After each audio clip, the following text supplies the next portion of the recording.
In section 2.5, we're going to talk specifically about taking data from the real world and applying linear functions to it. When we do this, when we use algebra to represent a real-world situation, it's called modeling. And the equation that we come up with is our model. Specifically in this case, we'll be using linear equations to represent our data, so we'll say that we're doing linear modeling. We have seen from our work in the past few sections that in any linear equation, and this is still going to be true for a linear model, the slope will talk to us and tell us about the rate of change of our function, and the y-intercept or intercept of the dependent variable tells us the starting point or value of the function when the independent variable is 0. We'll use those two facts again in this section to help us interpret our linear models. All right. We'll be looking at linear models in kind of two very similar situations. Sometimes when we look at our data, it will be perfectly linear. In other words, all of the data points will lie exactly on a straight line. Other times it will just be approximately linear. The data points might be close to a straight line, but not quite perfect. As you all know, the real world is a lot messier than the ideal situations that we tend to make up in math. In either case, however, we'll be able to find a pretty good fitting linear model using a process called linear regression. This is definitely a technology process, not something that I'll ever ask you to do by hand. So we'll be looking at how to perform that technology process on Desmos as we go through our examples. All right, so in our first example, something that you're probably pretty familiar with being college students, we have a table that gives for various number of credit hours what the cost will be in dollars. So here the student is taking H credit hours at some college, and this is how much they're going to owe for that. All right, so use technology to plot the data points, and right now my whole goal is simply to see that a linear model really is a good choice. I'll notice that the way the data is given to me is a little hard to tell, right? I don't have equal spacing in my inputs, so I can't just look for equal spacing in my outputs. It's going to be a little bit more complicated than that. So I'm going to go with a visual decision. Do these points look like they're on a straight line? I'm going to pop over here to Desmos. I'm going to put these points in a table. All right. So my input is my credit hours. And I'm just copying over the values from the table in our notes. My output is the cost in dollars.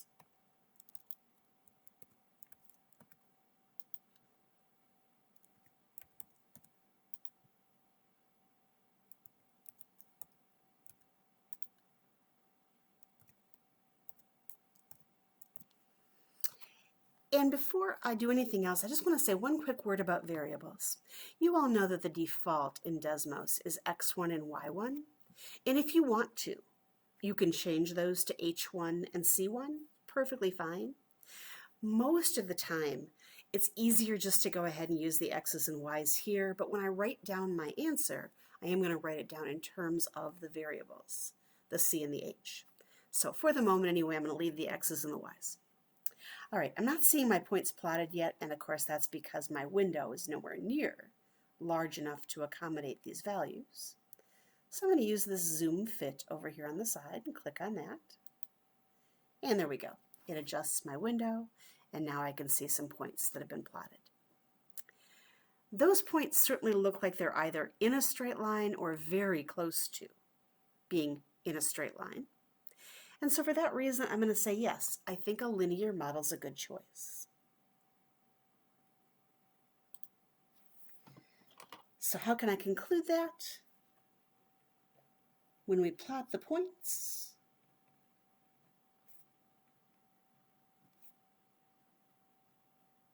they look like they are in a straight line.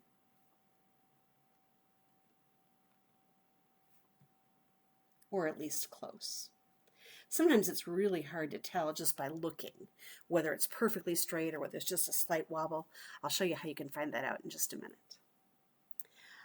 All right, the next thing we're being asked to do is to actually find the equation for the linear model using this linear regression that I mentioned before. And again, always we will be doing that with technology. All right, so how do we do that? Well, we know that in general, if we want the equation of a line, you know that lines have the form y equals mx plus b. Now, if you look at our data in Desmos, our inputs have those little subscripts, and so do our outputs, right? It's x1 and y1.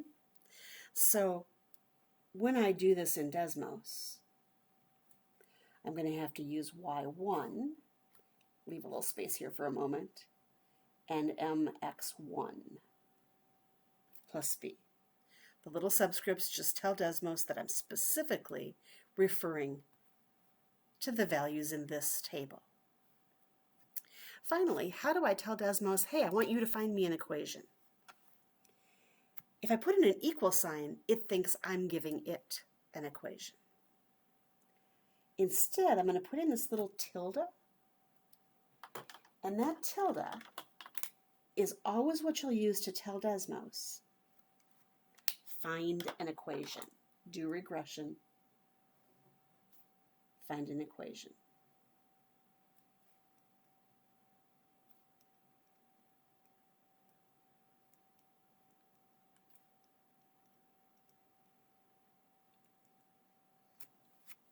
Right, so I'm going to type exactly that in Desmos, and we'll see what it gives us. Y1, instead of the equal sign, I put the tilde. By the way, that's in the upper left-hand corner of your keyboard, kind of next to the 1 key. mx1 plus b. So essentially, I've typed in the equation of a line with a couple little modifications specific to Desmos. All right, I'm going to go ahead and just change the color of that because I want it to show up a little better. There we go. So a couple of things that I want to call your attention to. Desmos immediately does two things for us. I need to know the slope and the y-intercept to write the equation of that line, and notice those values are right down here. It tells me the slope is 160 and the y-intercept is 85. Additionally, it graphs the line. And in this case, that actually allows me to see that all of my points were right on the line. 3, 565, there's 15, 2485, and so on. So these points really were all lined up in a perfect line. All right, let's write that much down.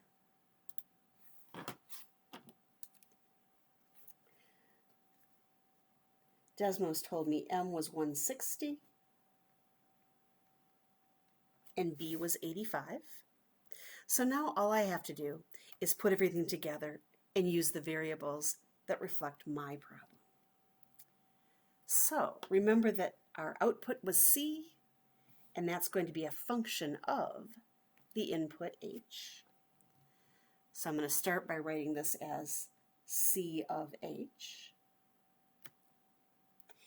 And then my line is slope of 160 times not X, but my input variable H, plus 85.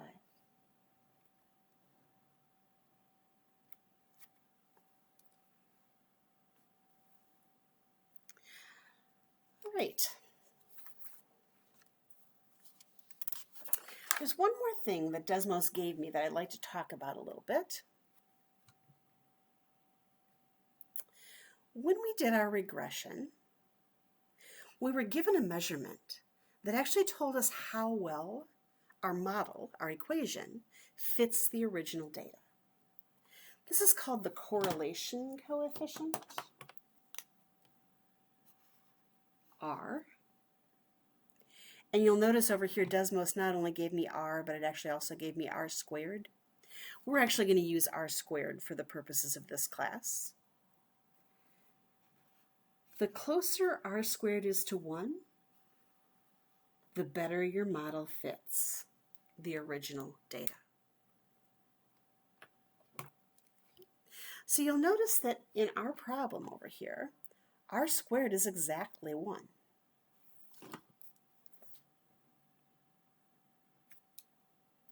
Well, you can't get any closer to 1 than 1 itself. So what that tells me is the equation, the model, fit the data perfectly.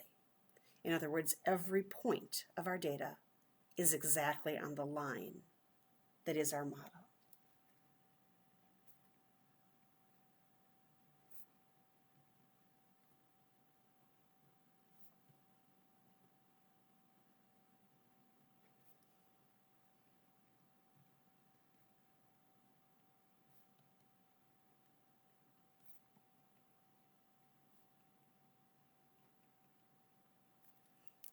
We'll be looking at some additional examples where that won't happen. You'll see some different variations on that a little bit later here in this section. All right, so just as a reminder, our function was c of h equals 160h plus 85. And the next problem says, explain the meaning of the slope, specifically in the context of this problem. So our slope is the 160.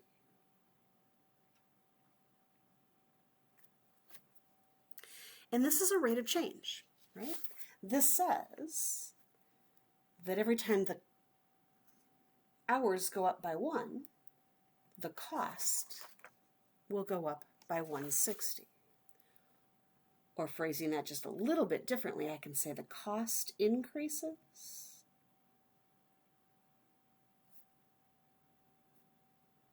by $160, right? This always gives me the change in the output variable per 1 credit hour per credit hour.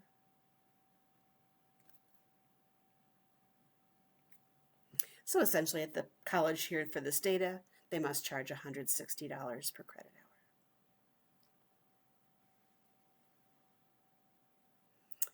All right, next we want the c-intercept. Now c is my dependent variable, right? It's the y-intercept, or another way of thinking of this is if I want the c-intercept, I want to put h equal to 0. Whichever intercept you're finding, you always set the other variable equal to 0. And of course, c of 0 is going to be 160 times 0 plus 85, which, no surprise, is 85, right? That's actually the equivalent to the y-intercept. It's what Desmos found for us. So what this is really saying then is if you take no credit hours, the cost is $85. Not sure that makes sense. Maybe it does, but let's write that down and then we'll talk about how logical that is. So the cost is $85 for 0 credit hours.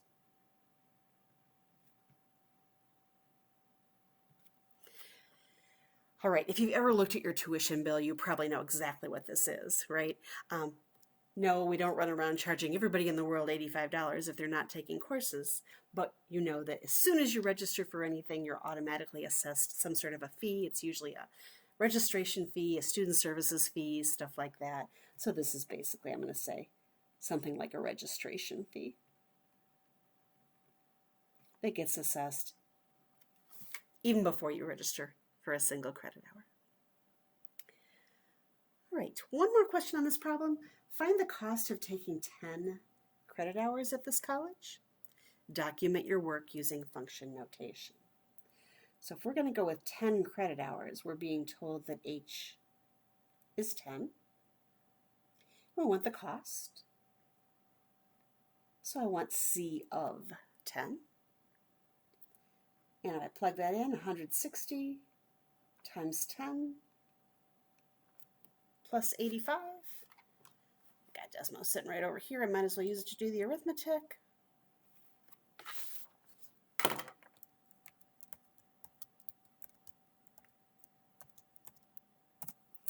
$1,685.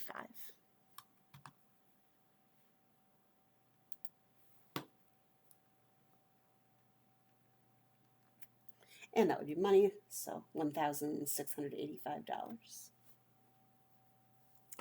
By the way, could I have taken a shortcut? Could I have just asked Desmos to plug that in for me?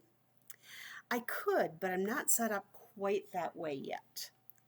If I had wanted to do that with technology, what I would have had to do is I would have had to have actually put in the function notation here. So I would have had to have typed in my function, C of H is equal to 160 times H plus 85. You'll notice that that new line graphed right on top of the old one, because of course it's just the function notation for the same function. And once I do that, I could now ask for C of 10 directly and get that 1685. So if you're going to do quite a bit of work with a function, it's often helpful to go ahead and type the function notation in. And that will allow you to manipulate it a little bit more easily. All right, we are ready to move on to another example. Let me grab the new page here for example 2.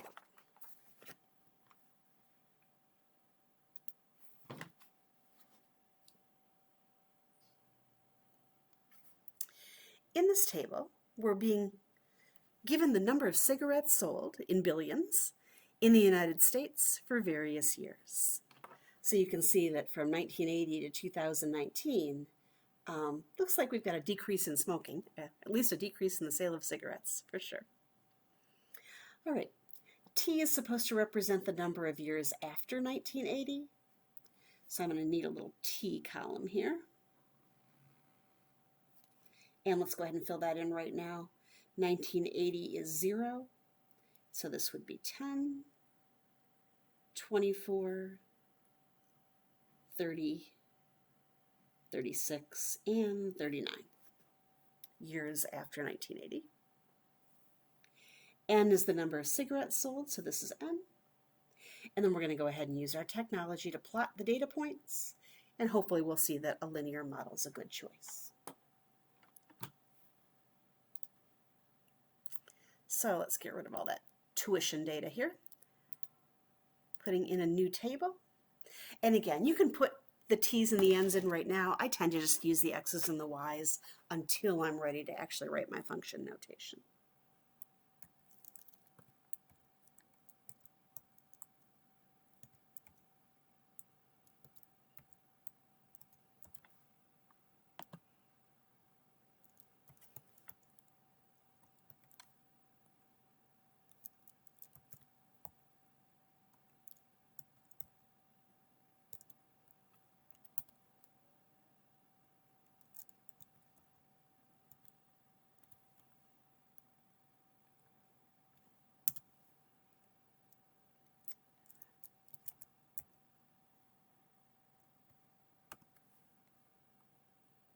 Oops, 240, not 250 there. And the last one, 202.9. There we go. I'm just going to double check that I typed everything in here correctly. Looks good. All right, and again, I'm going to use my zoom fit to see the data points. All right, take a look at this one. I think you'd all agree with me that these points are not perfectly on a straight line. You can definitely see down here, these 3 points aren't quite on a straight line. But overall, if you look at the general pattern, it looks like we could find certainly a line that's pretty close to these points. So you can even imagine it, right? Could you imagine drawing a line here that might not quite go through every point, but would come close to all the points? That's what linear regression is going to find for us. So let's go ahead and do that. Again, I'm going to do y equals mx plus b. So to tell Desmos that that's what I want, y1, I use the tilde to say, yes, I want you to give me an equation, do regression, mx1 plus b. And there we go. And again, just to get the contrast a little, I'm going to use a different color. There it is. All right, you can see as you look at this line that the points that we originally plotted are close. Maybe some of them are right on the line, hard to tell exactly, but they're very close, maybe not quite perfect. This linear model is going to be an approximation, but really a pretty good one. The points are pretty close to the line I found. You can see down here, the slope of my line is about negative 10.9.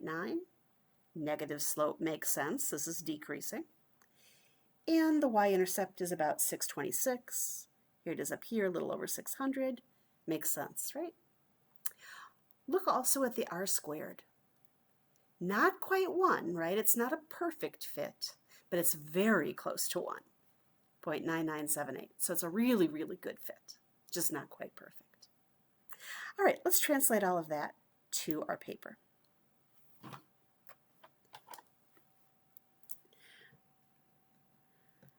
I'm going to say points were close to a straight line, but we can even see visually this time that they weren't quite perfect. We did our linear model, so we did the y1 tilde mx1 plus b, right? The Desmos version of y equals mx plus b. And Desmos gave us a slope over here. I'm going to round to 2 decimal places, negative 10.95.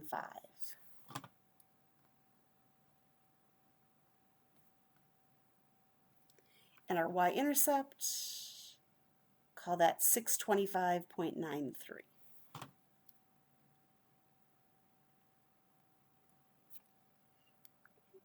All right, I now want to translate that to the function notation using the variables for my problem.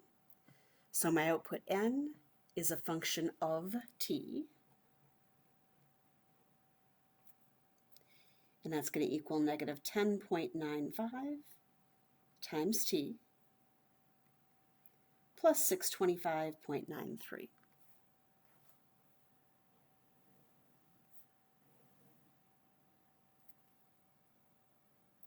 All right, so I've got my linear model. My equation is my model. Was it a good fit? We said yes kind of twice, right? Visually, points are very close to the line.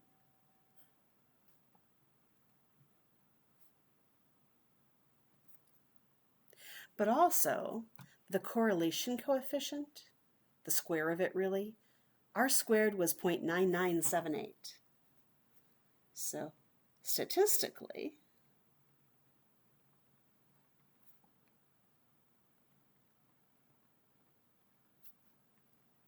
r squared is very close to 1. This is a very good fit, but not perfect.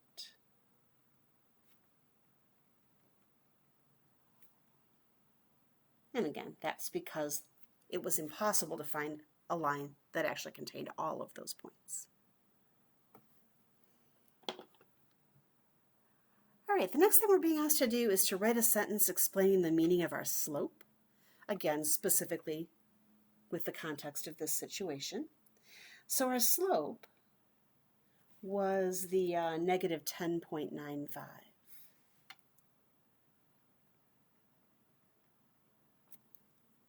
Slope is rate of change. So what's changing in this case? The output, the number of cigarettes, are decreasing by 10.95 billion per year.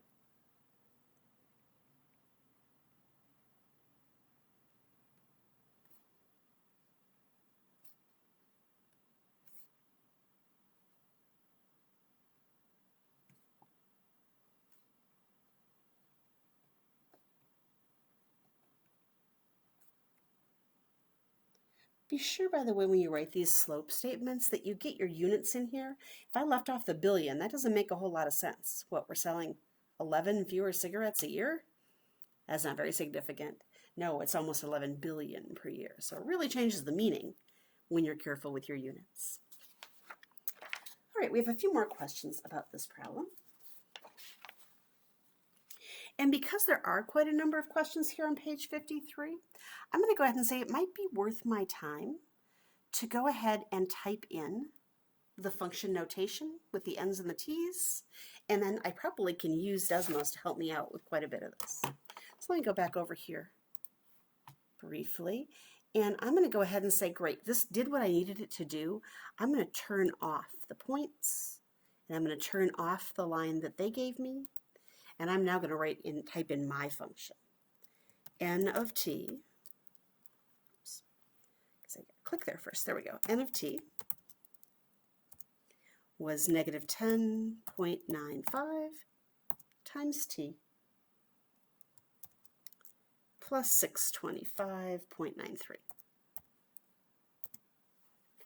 And again, the advantage of taking the time to do that, I now have function notation that I can take advantage of as I answer the rest of these questions. If you want to, and I'm going to take the time to do it right now, you can even label your axes. The input is on the horizontal axis, that's t, and the output is on the vertical axis, that's n. All right, having taken the time to do that, notice that when I now get asked the first question, actually the first two questions, find the n-intercept and find the t-intercept, I can do that pretty easily just from the graph. So I'm going to do that this time. The n-intercept, where we cross the n-axis, is right there when t is 0, which is what I expected.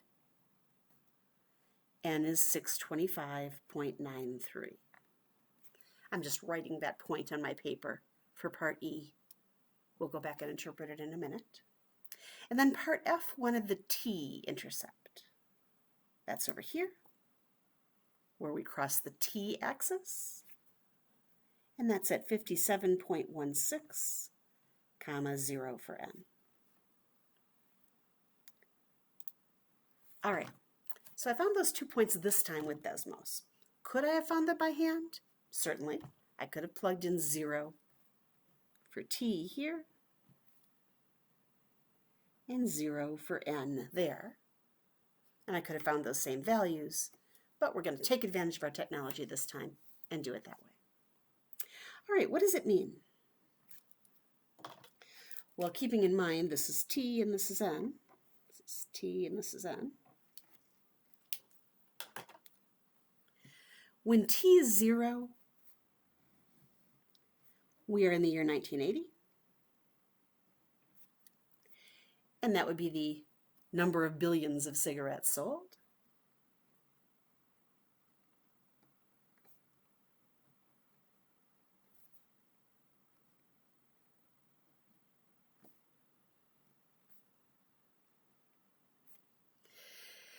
Now, I want to make a comment on that. If you go back to our original table, that's fairly close to the actual value in the table, but it's not exact, right? Why is that? Well, remember, when we did our linear regression, we said that the line came close to the points, but it didn't go perfectly through every one of them. So it's not surprising that sometimes you'll be a little bit off. If we're just a little bit off, I usually say, no problem, that's just, kind of normal with a model. If we're way off, then we need to start talking about model breakdown. That'll come up in another problem. When I say things like this, in 1980, 625.93 billion cigarettes were sold, that's according to my model.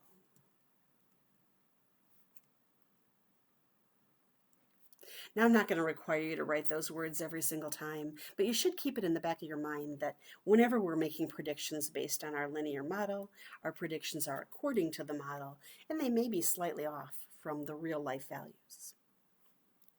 All right, next we had our t-intercept. T was 57.16 when n was 0. So let's see, what year would that be? 1980 was our starting year. If I add 57 to that, I would be in the year 2037. And what are we predicting here? In 2037, we have eradicated smoking, right? 0 cigarettes will be sold.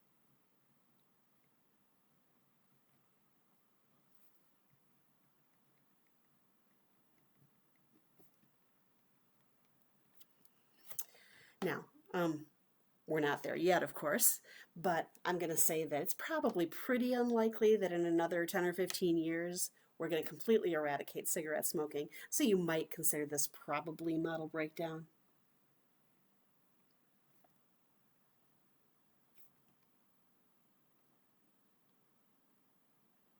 But it certainly seems likely that we'll get a very small number by then. All right, next, we'll want n of 15, and then explain what that means. Now, certainly, I could go back here and I could actually plug the 15 in for the t-value. But since I took the time to type in my function, I can also just ask Desmos, what's n of 15? And it'll plug in the 15 for me. And it gives me 461.68.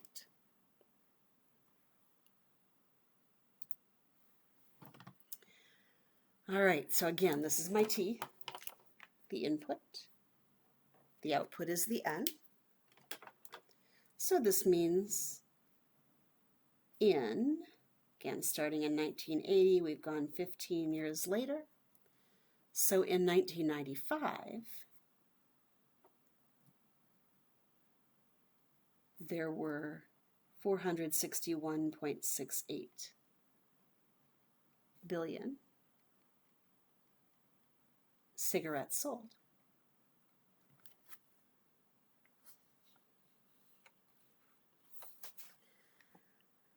All right, in H, we want to find t so that n of t equals 400. So we want to put the 400 on this side. Basically, we want to say 400 is equal to negative 10.95t plus 625.93.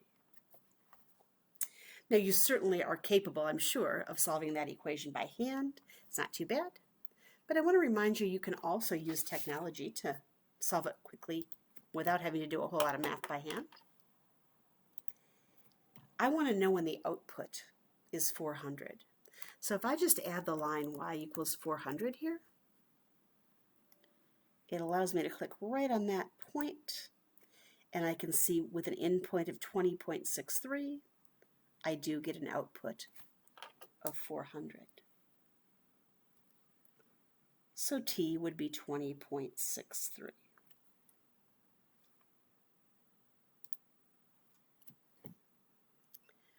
All right, well, what does that mean? As we mentioned before, I'm going to probably not round. I'm going to probably say I'm just going to stick with the 20 part. So I'd be in the year 2000.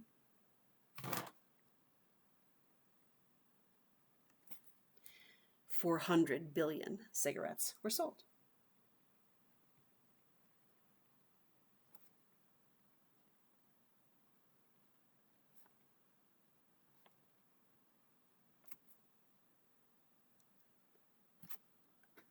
All right, and then finally, says, assuming that the model remains accurate, predict the number of cigarettes that will be sold this year. I happen to be making this video in 2022, so I'm going to do 2022. If you're watching this a year or two later, you may have to plug in a slightly different value, but I'm going to do 2022. So let's see, I need my t-value. Taking out the 1980, we are now 42 years past 1980. So I want n of 42. Again, because I have the function notation already done in Desmos, I'm going to let it do the arithmetic for me. And the prediction is 166.03.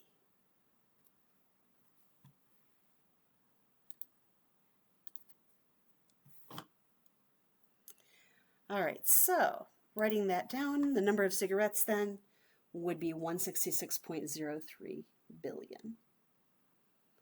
This time I'm just answering a question. I'm not interpreting something.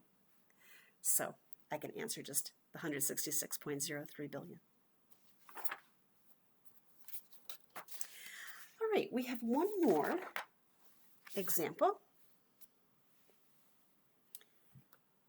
This time we're given two data sets, and it says decide which of these two data sets can reasonably be modeled with a linear function. And for that data set, find the line of best fit. Unfortunately, there's a lot of vocabulary that means the same thing. Line of best fit is just another way of saying use regression. Find the regression line. And then write our answer using function notation. All right, so let's take a look at our two data sets. Let's see. In the first one, for various years, we have how many all-men's colleges there are. Back in 1967, there were 145 colleges that only admitted men. By 2012, that had decreased greatly to just 4. T is defined here as the number of years after 1960. So let me go ahead and make a little T column. Let's see, that would be 7, 15, 25, 35, and 52 years after 1960. So I'm going to go ahead first and put this data into Desmos, and let's just see if it looks like linear data.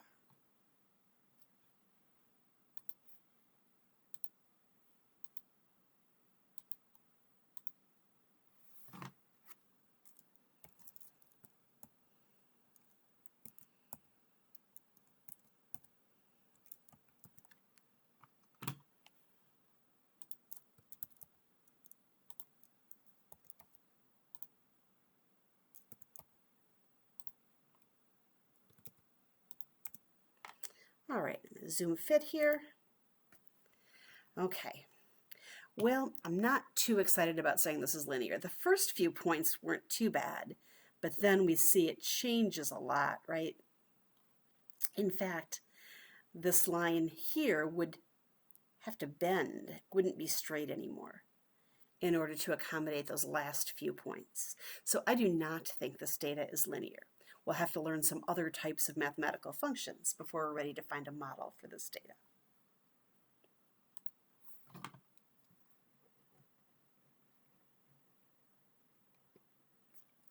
All right, well, it says decide which, so that probably means the second one's going to be linear, but let's take a look and verify that.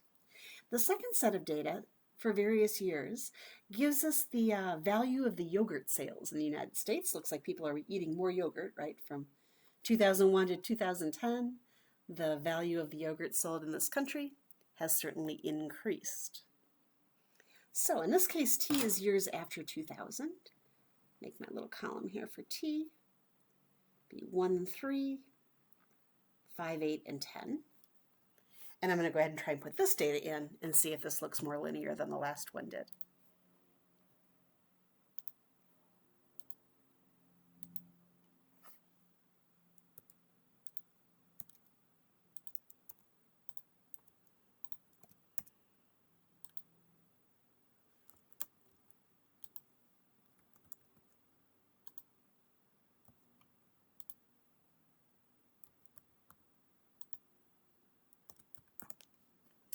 Now, I want to give you a little quick note of caution here. We still have the window from the last problem, which had much larger values, right? And it's very hard to tell if your data is pretty close to linear or not when it's all kind of squeezed into a really small space. So never try and make a decision about the shape of data unless you've got a better window than this. I really recommend using this zoom fit. All right, now that the data kind of fills my window more, I can see the pattern better. And although I'm guessing it's probably not quite perfect, certainly these points are pretty close to a straight line. So I think this data could be modeled by a linear function.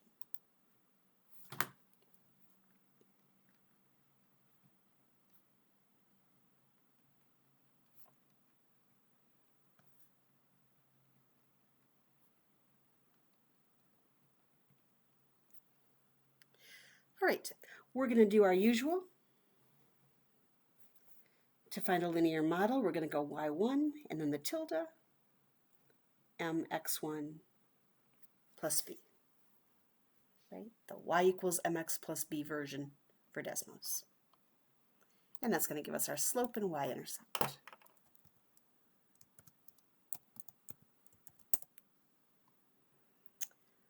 All right, there we are.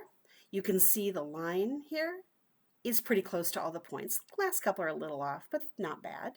And our r-squared value, 0.9859, is very close to 1. So again, this was a good fit. Our slope, and again, I'm just going to round to 2 decimal places. The slope is about 0.19.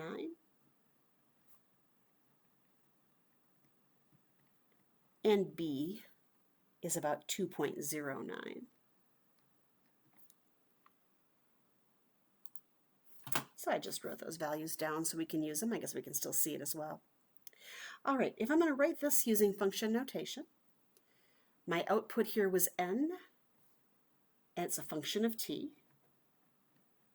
So n of t is 0.19t plus 2.09.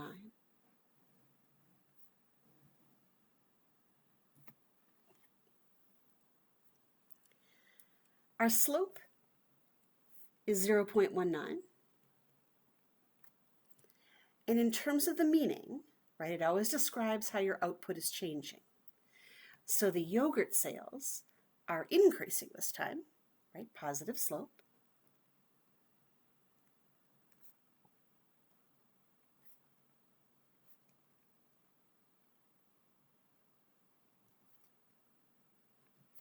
By that much, $0.19 billion.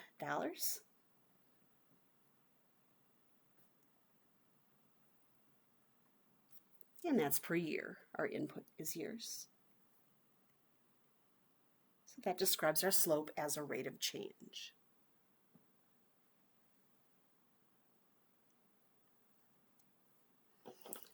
Next question, we want to find the n-intercept. So the n-intercept, that's going to be where t is 0. Again, I can either plug in the t equals 0 myself, or I can just get it from the graph. Last time we got it from the graph, let me just plug it in this time. Always good to know more than one way to do something. And not surprisingly, we end up with the b value, right? The 2.09. That's what we expected. And what that means is, let's see, a t of 0, that is the year 2000.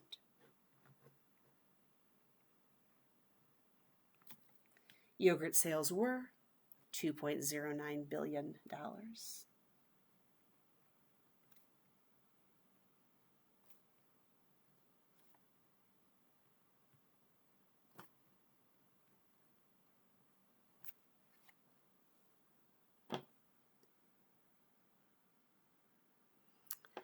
All right, the last question here.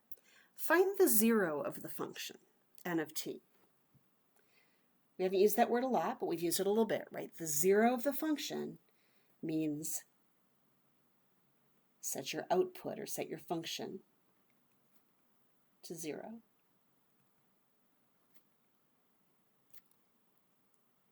Another way of saying that would be it's the t-intercept.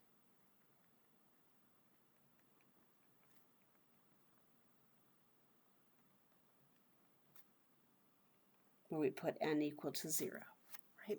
It takes a little getting used to, but you'll need to be able to kind of go back and forth and use that vocabulary interchangeably. The t-intercept is when n equals 0. We also call it the 0 of the function, where n equals 0. Either way, what we really need to do is set our function n to 0.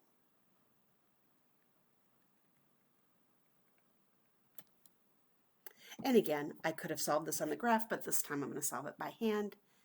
Good to remember a couple of different ways.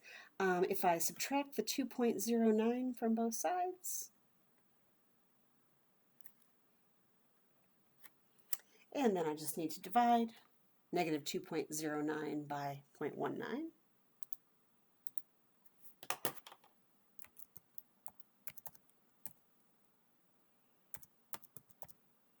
And I get negative 11.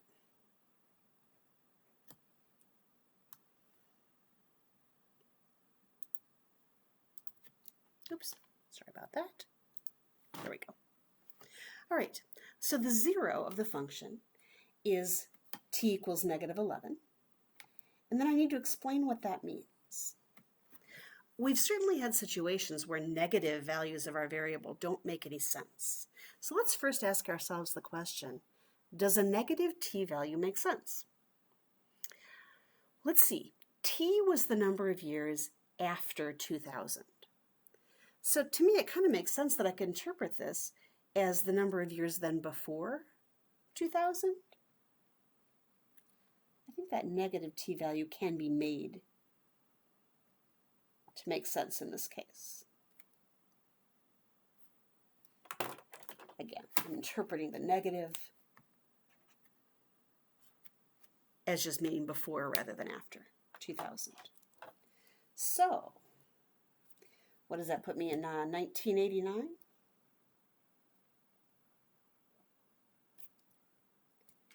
N is 0, so yogurt sales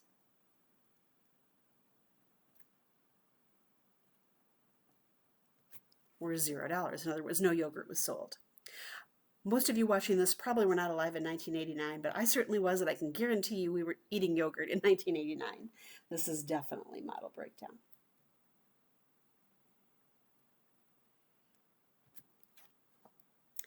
All right, so that's linear modeling. By all means, when you do this, make sure you got your Desmos handy. Super helpful. I will see you next time for section 2.6.